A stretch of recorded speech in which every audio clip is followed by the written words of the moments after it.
अभी आप सुन रहे हैं धर्मेंद्र निर्मलिया को।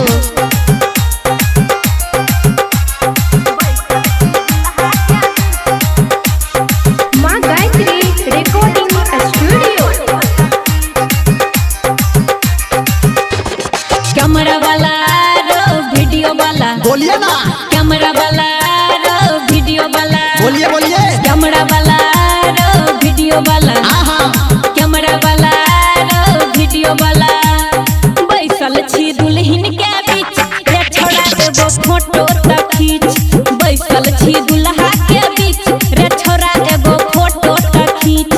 फोटो त खींच एगो फोटो त खींच। फोटो त खींच एगो फोटो त खींच। सामने आइए, सामने आइए। बैसल छी दुल्हन के बीच रे छोड़ा देबो फोटो त खींच। बैसल छी दुल्हा के बीच रे छोड़ा देबो फोटो त खींच। ठीक है, कैमरा वाला रो वीडियो वाला कैमरा वाला रो वीडियो वाला ठीक है। फ्रेम में आइए, फ्रेम में।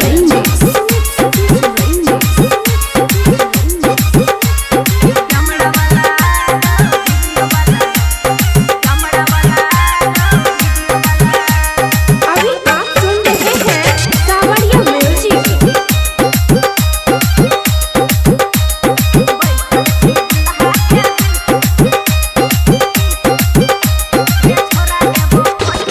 दुल्हा दुल्हन के बीच पूरा आइए। केस से फोन अपना केस को हटाइए। साइड कीजिए, केस को बाल को थोड़ा साइड कीजिए। हाँ, दुल्हा दुल्हन के बीच पूरा आइए। केस से फोन अपना केस को हटाइए। हाँ झारन तू ज्यादा ऐसा पीछ रे छोरा एगो फोटो त खींच। अच्छा। बैसल छी दुल्हन के बीच रे छोरा एगो फोटो त खींच। बैसल छी दुल्हा के बीच रे छोरा एगो फोटो त खींच। कैमरा वाला रो वीडियो वाला बोलिए ना। कैमरा वाला रो वीडियो वाला सुमित सतीश रंजन।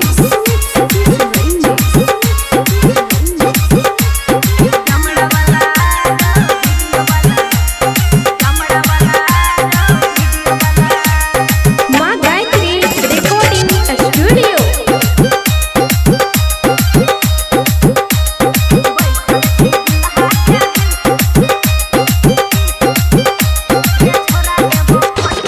फुल फोटो खींचे की हाफ वाला खींचे।